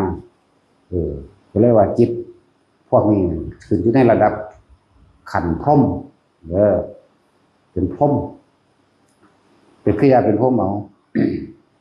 ในขณะที่เย้าเนี่ยเฮาบ่ได้ว่าเฮาเมตตาแต่ว่าเฮาก็เมตตาเพราะเฮาบ่ไปคิดฆ่าทำร้ายบุคคลผู้ใดลักสิ่งของผู้ใดโกงทำร้ายข่มขืนข่มเหงผู้ใดตลอดทั้งการกินเหล้ามายาจิตเจตนาตัวนี้ลัดออกก็มาไว้ความคิดมันเลยเป็นเมตตาในโตมันเลยเป็นกรุณาในโตคืออภัยกับมีอยู่ในหันอยู่แล้วอภัยแก่หมู่สรรพสัตว์บ่ไปฆ่าไผมุทิตาก็เป็นมุทิตาในโตเลยเป็นอุเบกขาร่วมลงตรงนี้มันเป็นอุเบกขาเวทนาจะเป็นความรู้สึกนั่นก็สร้างจะเป็นความรู้สึกตัวนี้ที่ประกอบไปด้วยเพื่อก็ให้เกิดการเห็นตามความเป็นจริงอุเบกขาตัวนี้เหมือนกับว่าในประตูทวารหรือยามผู้ถ้า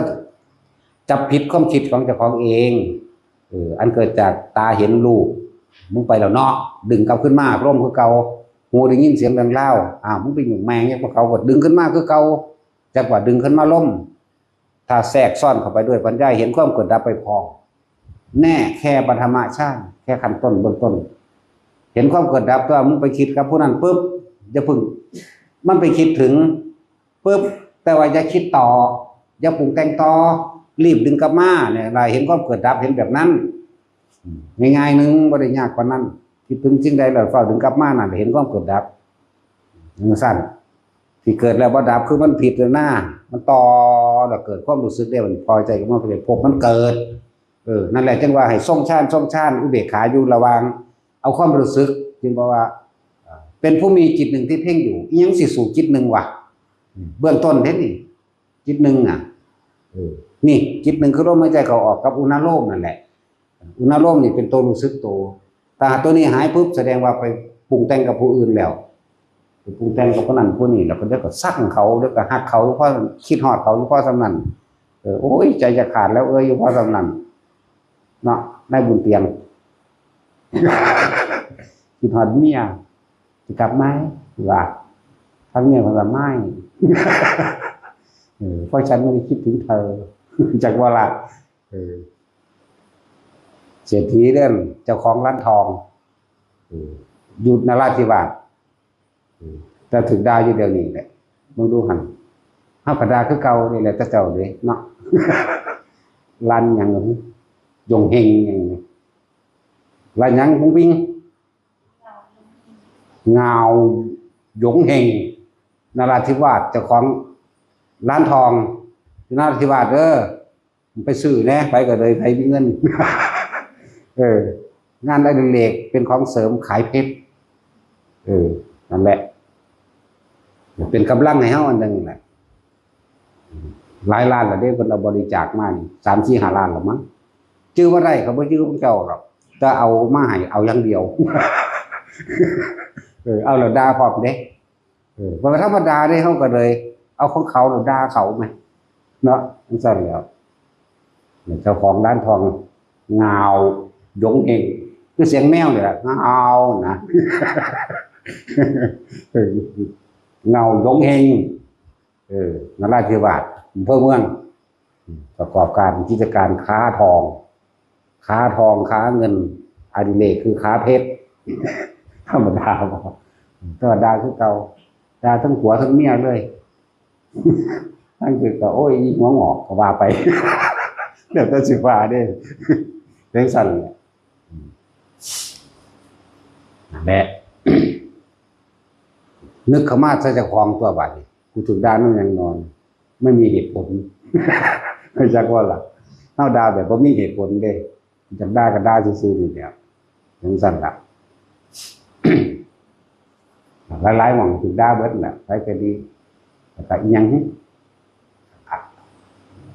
คุณลุงซีฟู้ดจังซี่นะมันเบิดแล้วว่าเมื่อฝากมันกุ้งเฮาฝากมื้อกุ้งเฮาเบิดแล้วบ่บริษัทคุณลุงซีฟู้ดเพิ่นส่งอาหารทะเลส่งออกอาหารทะเลกุ้งกับปลาหมึกนี่แหละสงสัยสิเบิดแต่มั้งจังเบาเฮ้ยซั่นแล้วสดๆเว้ยเพิ่นส่งมาแซ่บแล้วว่าไปจังซี่ล่ะเขาก็ส่งมาได้หั่นนี่เนาะพวกมันก็เจ็บล่ะนั่นก็ผู้สนับสนุนอีกหนึ่งประกาศบริษัทโกลสตาร์อีกโกลสตาร์เฟสว่าซั่นถ้ามันเฟสจังได๋เฟสนี่แปลว่าหน้าหรือแปลว่าหยังเฟสเป็นเฟสออนหรือเฟสหยังถ้าเฟสออนต้องตามพวกนี้อีเพิ่มมันบ่เฟสออนเด้มันเสยเด้ถึงสั้นแหละบ่ให้ไปแต่งก็งามดอกแต่ว่าผู้เฒ่าแต่งมันงามก็ไปจับเอาย่าทั้งหวดมาแต่งรู้สิงามอยู่บ่เนาะแต่ว่าแต่งแล้วมันงามถ้าปากแดงไปต้องเบิ่งโอ้ยฝาดปากเพิ่นนั่นแหละย่อมมันเขียวๆเด้อย่าท้องหวดคือใหญ่อย่างอื่นอย่าท้องม่วนบ่นั่นยังอีกผู้นึงอย่าท้องใสเอาเราไปแต่งในหั่นเฮ็ดผมหลายๆสีรถนั่นซั่นล่ะธรรมชาติมันเป็นไปของมันเองอันใดเกิดที่บ่เปลี่ยนแปลงบ่มีที่บ่ดับบ่มีเด้อนั่นแหละต้มยอมนั่นนี่มันก็งามคือเก่าว่าล่ะก็คือแม่มันได้เอาแม่ไปแต่งมันดูเอาไปตั้งไว้บางใดตั้งพิงเสาไว้แล้วมันลมมันเป็นคือใครนี่เนาะอยู่ลำพังตัวเองบ่ได้มันต้องอาศัยผู้อื่นเสาย่างก็สั่นจังมันยังตุ๊กตักไป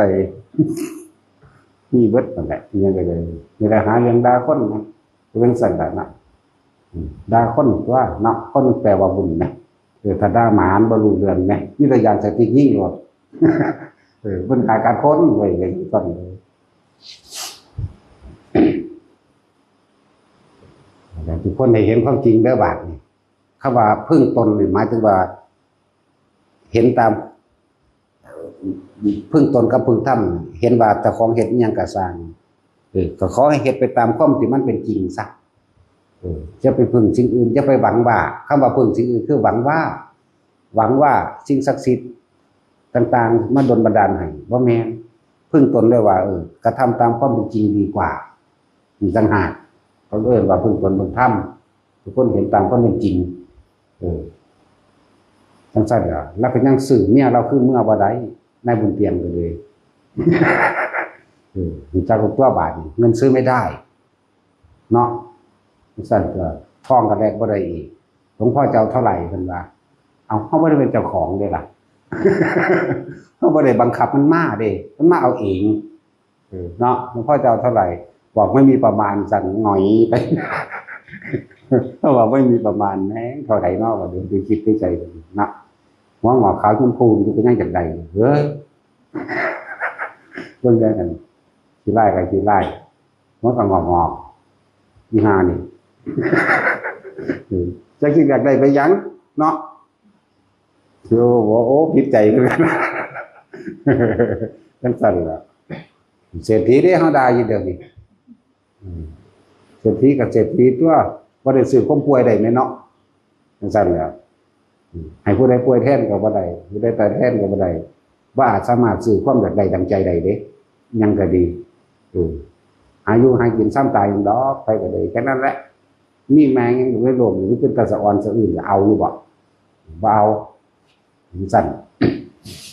แหละเห็นตามจริงปล่อยว่างปล่อยปานอะไรกับปล่อยว่างคนละอันอยู่เด้อคำว่าปล่อยว่างให้เข้าใจในเหตุในผลของมันมีควรอันนี้บ่ควรเด้บ่แม่นปล่อยไว้ปะละเลยแบบนั้นเด้นะคนละอย่างกันอยู่คิดเอา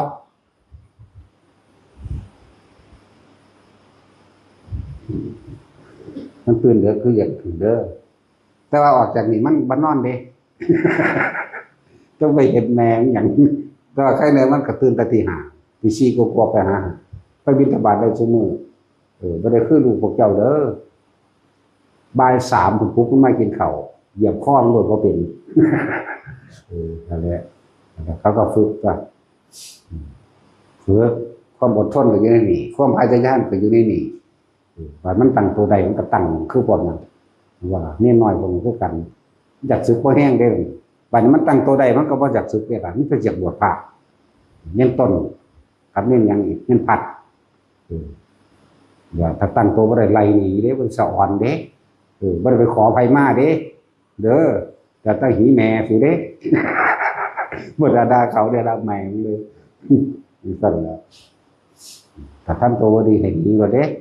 สั่นแล้วดีก็ดีตัวเองเด้เราบ่ได้ดีเฮาเนี่ยเฮาบ่อยากได้หยังเนาะกูบ่ได้ไปขอสูมาเด้นำพ่อนำแม่สูเนาะตัดสินลงตัดสินอีกแล้ว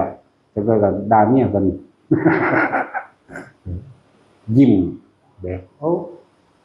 กูจะค้ำสิเว้าครับ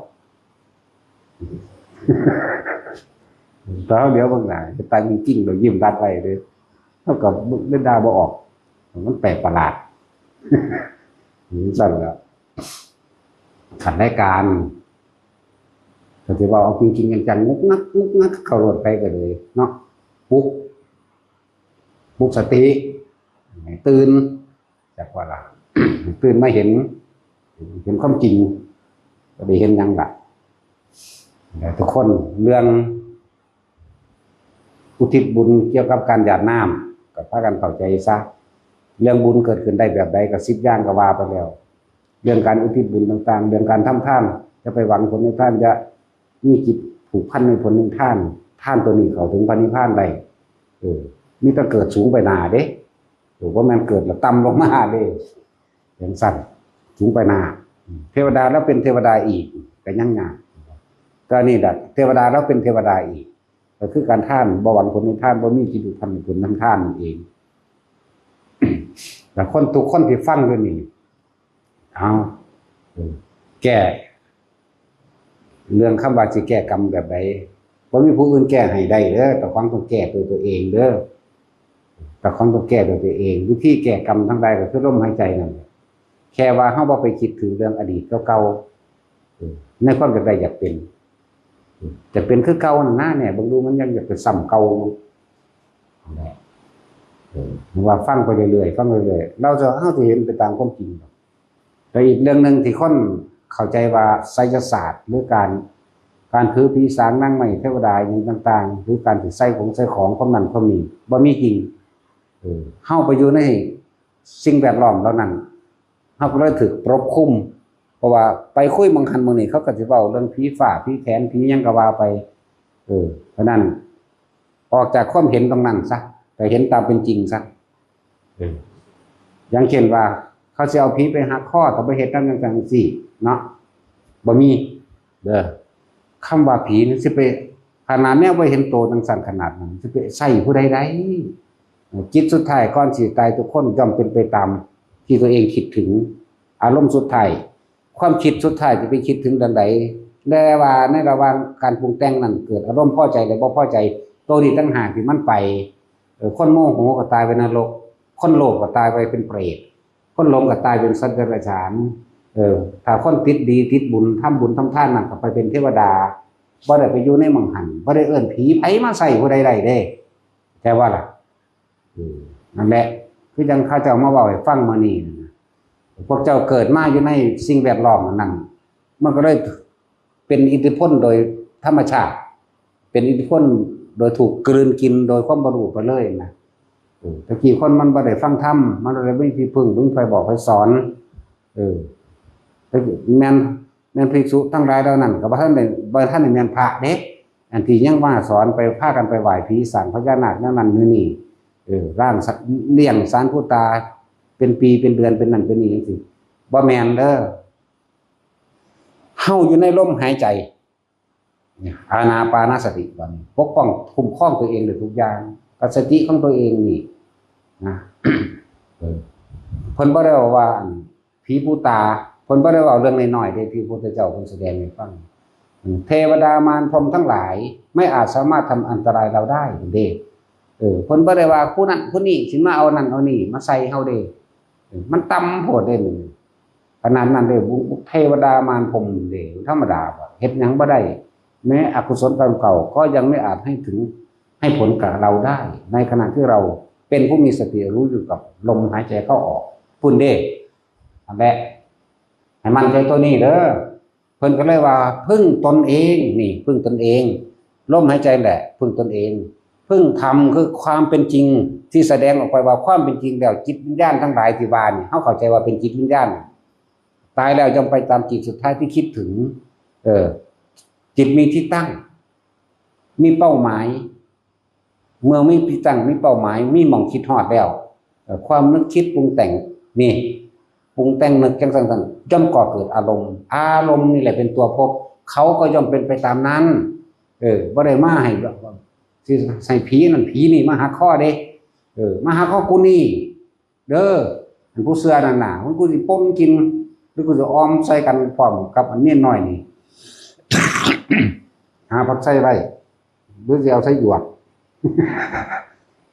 เนาะหรือเอาใส่หยวกวะบอกไปกินเหยียบมาหน่อยมาตัวหนึ่งมาเห็ดใส่กันยันพ่อกินเราใส่มาหน่อยเด้อจองหัวเข้าหรอกมันจึงเป็นหยำรุดปีสั้นแล้วแต่ฟังไวซาบ่มีไสยศาสตร์เป็นความรู้ของคนที่ยังไม่ตื่นศาสตร์แปลว่าความรู้ไสยะแปลว่านอนแต่ว่าคนของคนที่ยังบ่ตื่นหลวงปู่พุทธทาสแปลว่าเป็นของคนปัญญาอ่อนครับเป็นสั้นกับแม่นอีหลีมันต่ำยิ่งกว่าบารมีขันธรรมสุดซ้ำไปนะครับบ่เป็นไปได้นะบ่มีให้เฮาอยู่ในร่มหายใจเฮาโลดป้องกันได้เบิดทุกอย่างนั่นแหละการภาวนาก็คือกันหลายๆคนยังไปติดคำว่าสงบพวกเราเป็นคือแอบอิงและอาศัยความสงบนี่เป็นเรื่องละเอียดลึกเข้าไปอีกถึงเด้อตะกี้เฮาถือสิ่งศักดิ์สิทธิ์หรืออย่างของภายนอกต่างๆถือผีสางนางไม้เทวดาอินพรหมทั้งหลายมาเป็นเครื่องปกป้องคุ้มครองเจ้าของเองเพราะมันเกี่ยวเนื่องกันมากถือเอาต้นไม้มงคลมันเข้นถือเอาเลิกงามยามดีต่างๆว่าเป็นสิ่งที่เฮ็ดให้เฮามีความสุขได้นี่พอเฮาไปถือสิ่งเหล่านี้ไหลเข้ามาบัดนี้แม้กระทั่งว่าเฮาเข้ามาถึงความจริงว่าสิ่งทั้งหลายเหล่านี้บ่ได้สามารถดลบันดาลอะไรให้เราได้ตัวเราเองก็ทำมาทั้งนั้นมันยังดึงดูดมันคำว่าภาวนาทำจิตให้เกิดขึ้นภาวนาเนี่ยเฮ็ดให้เกิดขึ้นสิ่งที่ยังไม่มีทำให้มีขึ้นเกิดขึ้นสัมมาทิฏฐิยังไม่มีก็มีขึ้นเกิดขึ้นเห็นป่ะนี่สัมมาทิฏฐิเกิดขึ้นแล้วบัดนี้การภาวนาเมื่อจิตสงบเข้าสู่ในความสงบไปติดสงบอีกมันมีผลหลายแรงขนาดนั้นเด้ธรรมดาเลยเกิดกลายไปว่ายังไปพึ่งพาความสงบเอาดีๆเด้อฟังดีๆเด้อถ้าเมื่อใดภาวนาบ่ได้สงบบ่นี่งุดงิดอึดอัดเป็นปวดเป็นร้อนเป็นกังวลในใจมากๆให้เข้าใจแน่นั่นแหละเพราะมันมีผลมาจากการพึ่งพาสิ่งอื่นซะก่อนมันเลยมาพึ่งพาแม้กระทั่งความสงบที่บอกว่าสงบก็ไม่ให้เอาที่ไม่สงบหมายถึงว่ารู้เข้าใจว่าล่ะความสงบก็ไม่เที่ยงความสงบก็ถือเอาไม่ได้เข้าใจว่าแต่ว่าให้เห็นความเป็นอนิจจังความเป็นอนัตตาความสงบก็ไม่เที่ยงมีความเกิดเป็นธรรมดาในความสงบมีความดับไปเป็นธรรมดาในความสงบไม่ควรเข้าไปยึดมั่นถือมั่นแต่ว่าให้เห็นตัวนี้ ให้เห็นอนิจจังอนัตตานี่แหละบ้านนี่เวลาเฮามาทำภาวนาเนี่ยเฮาสิตั้งใจไว้เมื่อวานนี่สงบไปตั้งจุดหมายไว้ให้มันสงบคือเมื่อวานเลยบ่เข้าใจคำว่าปัจจุบันณขณะไปอยากให้มันสงบคือเมื่อวานเลยเป็นอดีตกับอนาคตจึงเป็นสิ่งเดียวกันพอไปคิดถึงอดีตเมื่อวานนี่มันสงบแบบนี้อยากสงบแบบนี้ไปตั้งเป้าไว้ความคิดนี่มันยังสอสายเพราะอยากสงบค่าคิดอยู่มันสิเอาหยังมาสงบเลยกลายเป็นเสพติดความสงบใจว่าบ่ได้ให้เสพติดความสงบดิบ่ได้ให้ไปเสพติดความสงบคือเฮาเสพติดวัตถุสิ่งของต่างๆหรือเฮาเสพติดสิ่งศักดิ์สิทธิ์ทั้งหลายดลบันดาลนั่นแหละเรียกว่าเสพติดอย่างสั้นเสพติดพึ่งผู้อื่นบัดนี้เสพติดความสงบบัดนี้บ่ได้ให้เสพติดความสงบจากบ่ล่ะให้รู้ความสงบก็ไม่เที่ยงไม่ใช่สิ่งที่บังคับได้แต่ให้รู้ถ้าเฮาเข้าใจว่าสิ่งทั้งหลายทั้งปวงไม่ควรเข้าไปยึดมั่นถือมั่นมันก็เข้าใจง่ายๆนึงเด้ล่ะท่านั้นให้ทุกคนจึงบอกว่าอยู่ในปัจจุบันณขณะปัจจุบันคือหยังปัจจุบันคือรู้ลมเข้ารู้ลมออกรู้สึกตัวทั่วพร้อมเมื่อวานก็ตึกละไปมื้ออื่นก็ตึกละไปคือกันหมายถึงเป้าหมายหรือจุดหมายที่เฮาไปตั้งเอาไว้เฮาเสพติดความสงบจากวันเหมือนกันล่ะกับเสพติดวัตถุอันนั้นนี่มงคลต่างๆก็ดีเหมือนกันนั่นแหละจะไปตั้งเป้าหมายไว้เนี่ยถ้ามันบ่เป็นไปแล้วนะโอ้ยเราร้อนกับวนกับว่ายดอกคุ้มคิดอยู่หั่นเลยบอกให้จักคำว่าปัจจุบันณขณะปัจจุบันณขณะดูลมเข้าออกรู้สึกตัวทั่วพร้อมในลมเข้าออกนี่เองอยู่แค่นี้เอาแค่ปฐมฌานยังบอกอยู่เอาแค่ความสงบเบื้องต้นมีความรู้สึกตัวทั่วพร้อมถ้าหน้ามันนั่งค่อยๆเป็นไปส่วนมากมันไปเสพติดความสงบนะบ่ล่ะภาวนายามใดก็อยากให้เป็นไปจังสันมันบ่ใส่ปัญญาเลยบ่มันไปพึ่งพาแต่ความสงบอย่างเดียวเหมือนกับคนมีการมีงานเด้นั่นหนีเรื่องราวต่างๆเข้าใจบ่นี่มันปล่อยปะละเลยเด้มันบ่แม่นปล่อยว่างจากสิ่งทั้งหลายทั้งปวงปล่อยว่างจากความเป็นอนิจจังอนัตตาเด้เลยรู้เท่าทันความคิดที่จะไปปรุงแต่งคิดนึกอยากให้เป็นได้ดังใจที่ตัวเองหวังเอาไว้นั่นแหละมันไปเสพติดความสงบเฮาไปตั้งเฮาไปหวังเอาไว้ฟังดีๆเด้อตัวนี้ละเอียดเด้อหลายคนเป็นเดือดเป็นร้อนกูคือบ่สงบหรือว่ากูเฮ็ดผิดนั่นหรือว่ากูเฮ็ดผิดนี่ไปบักใหญ่เด้อบัดนี้หรือว่ากูประมาทครูบาอาจารย์เนาะหรือว่ากูไปเฮ็ดนั่นผิดหม่องหันเอาล่ะบัดนี้นั่นแหละต้องบอกว่าแต่ละคนฟังดีๆแค่มีความรู้สึกตัวในตัวเองในปัจจุบันรู้สึกตัวว่ารู้ลมเข้าออกเนี่ยรู้สึกตัวเรื่องว่าปัจจุบันณขณะกันเองมีสติรู้สึกตัวทั่วพร้อมในปัจจุบันขณะคือว่าให้ทุกคนให้ตั้งใจว่าให้เขาใช้คำว่าจิตหนึ่งที่เพ่งอยู่ในอารมณ์เป็นหนึ่งเข้าใจว่านี่อยู่แค่นี้นี่มันเป็นปัจจุบันนี่รู้ลมเข้าออกกับน่วงอยู่หัวนี่กลางคิ้วกลางหน้าผากนี่หรือมันสิหน้าบุญหน้ากระซางให้รู้สึกในลมนี่เป็นระดับหนึ่งนั่นแหละเรียกว่าปัจจุบันเรียกว่าสติออกนั่นพวกนั้นบ่แม่นแล้วหลงเลื่อนลอยไปแล้วฟุ้งซ่านแล้วนั่นแหละจึงว่ามันบ่รู้จักคำว่านิวรณ์บ่กามฉันทะยินดีพอใจในเฉพาะแค่ความสงบบ่แม่นแต่เรื่องเสพกามผัวเมียบ่แม่นเรื่องหญิงเรื่องชายอย่างเดียว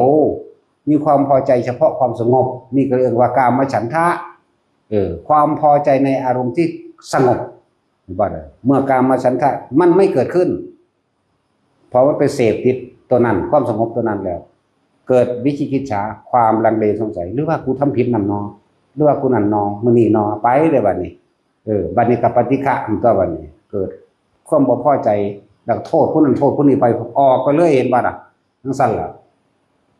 เป็นกระเสื่องซึมอุทธัจจะกุกุจจะเพียงใดสิได้คือเก่าเนาะว่าจังซั่นล่ะนั่นแหละนิวรณ์5จักว่าล่ะ ตั้งเด้สงสัยฟุ้งซ่านรำคาญหงุดหงิดอึดอัดไปแล้วโทษคุณเถิดพี่ไปล่ะ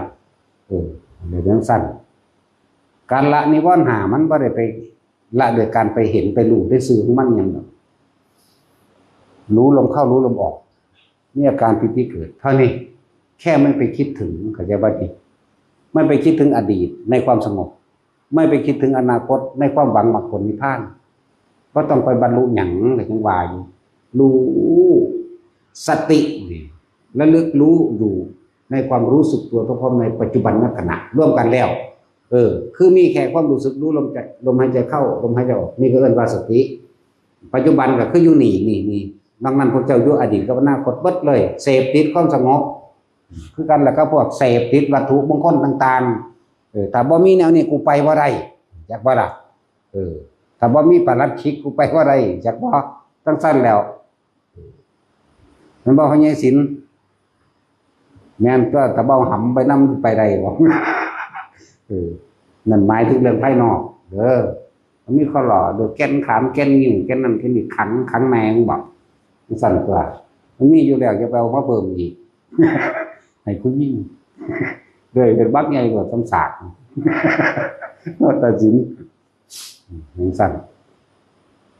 อันแรกพวกเสพติดบอกให้มันง่ายขึ้นมันเข้าใจง่ายๆขึ้นเสพติดวัตถุมงคลเหมือนกันเลยกับคนเวลาสิไปทางใดต่างถ้าผู้นั้นก่อนถ้าผู้นี้ก่อนถ้าบ่มีผู้นั้นไปบ่ได้นั่นแล้วจะไปผู้เดียวก็เป็นบอกจะตายเจ้าก็ต้องตายผู้เดียวอยู่แล้วถ้าเจ้าตายไม่ต้องไปห่วงผู้นั้นผู้นี้อยู่เจ้าก็ไปเกิดน้ำผู้นั้นไผก็สร้างห้องไผก็สร้างห้องแบบใดก็ตามไปคือเก่าเกิดคือเก่านั่นแล้วบอกว่าถ้ำอันนี้มันเป็นถ้ำเดียวๆเดียวเป็นถ้ำคู่เด้เพราะฉะนั้นมันจะให้ออกจากโลกธรรมสิ่งที่กระทบเหมือนกับสุขความสุขกับความทุกข์แต่คนมันปรารถนามันคนมีตาข้างเดียวอยากออก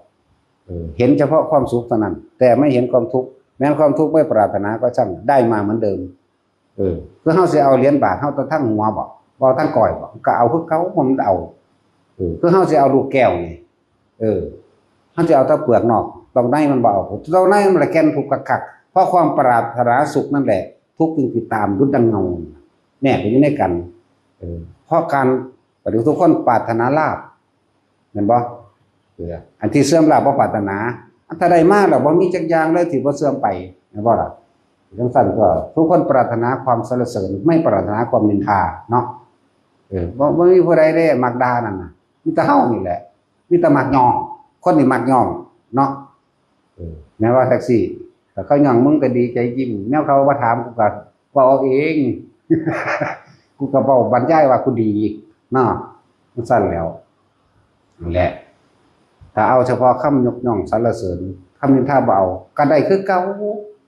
มันเป็นหยังสิบ่ได้ผู้นี้ย่องผู้นี้กันด่าแน่คือเก่าหมดตัวนั่นแหละคำว่าโลกธรรมคือต้องเบาอย่างอย่างอยู่ระหว่างตามกลางมันเป็นอันใดควรอันใดบ่ควรเบิ่งเอาตัวเป็นยังเอาหยังมาเทียบเฮาควรหรือบ่ควรเฮาเอาธรรมะเอาความจริงเข้าใจบ่ล่ะเอาความจริงแต่จิตยังคล้องอยู่ในสิ่งใดสิ่งหนึ่งก็ช่างความทุกข์ย่อมก่อเกิดทำให้สัตว์ทั้งหลายเวียนว่ายแต่เกิดเพราะความอะไรนั่นแล้วก็ท่านคือว่าไปผู้เดียวเด้อจังสิใดสิไปถ่ากันอยู่หั่นเนาะเฮายังบ่ถ่าไผเด้แล้วแต่ไผเด้มันสั่นแล้วบ่ได้ถ่าผู้ใดเด้บ่ฮักผู้ใดจักคนดอกอยู่นี่มันสั่นแล้วถ้าบ่ฮักก็บ่ฮักไปเลยถ้าบ่ฮักแล้วก็บ่สั่งกันตัวจะไปคิดยากหยังแม่นบ่ล่ะฮักไปเพิ่มแหละนั่นแหละว่าบ่ได้ฮักไผเด้อแน่มันก็ต้องไปล่อผู้ใดก็ต้องบ่มีหยังเดียวของมันไปเองมันบ่ได้มีความหวังหยังกับไผแน่ทุกข์เกิดได้อยู่บ่ของพวกตัวว่ามันบ่ได้เกิดเองมันเฉยๆมันซื่อๆอยู่ของมันจังซั่นอันใดควรใดบ่ควรตามเหตุตามปัจจัยที่มันเป็นมาก็สั่นแหละใจเราบาดนี่พระเจ้าข้อนเจ้าสิเอาครูบารมีเจ้าไปนำอยู่บ่เอาไปว่าเอามาตั้งไว้ใกล้ๆกันคำยิสินเนี่ยผู้ที่3พันมาพอเล็กน้อยต้องเอาตั้งจุ่มกันไว้3คนนี่เนาะผู้นึงอยู่กลางตั้งพิงเขาจังซี่ได้จังซี่อยู่ว่าซั่นพอได้จังซั่นนั่นแหละต้องไปผู้เดียวจึงจะพ้นจากสิ่งทั้งหลายทั้งปวงเด้อแต่เจ้าเอาสิ่งหนึ่งเจ้าก็ยอมได้พ่วงมาทั้งเบิดเลยพ่วงมาเบิดนั่นแหละเอาผู้เดียวหักผู้เดียวก็พ่วงมาเบิดคือเก่าหลายญาติพี่น้องมันก็มีคือเก่าเนาะมันก็ทำกรรมร่วมกันจนตัดใจอะไรออกจากสิ่งทั้งหลายทั้งปวง เข้าใจคำว่าสิ่งทั้งหลายทั้งปวงบ่ละบาดที่พูดแต่ว่าพบเนี่ยแม้เพียงน้อยนิดก็ยังก่อความทุกข์หาประมาณไม่ได้เปรียบเสมือนอุจจาระปัสสาวะติดนิ้วมือยิ่งน้อยหนึ่งกับสารก็ยังเป็นที่รังเกียจนั่นว่าล่ะหรือมักเยอะวะไปจิ้มมึงนิดหน่อยก็ได้ตัวเนาะตัดสินแล้วจีบเราก็ได้จะมักอะไรให้เห็นโทษมันขนาดนั้นให้เห็นโทษของความโกรธเป็นดุจดังว่าเขาจับข้องูอยู่นี่จับว่าล่ะ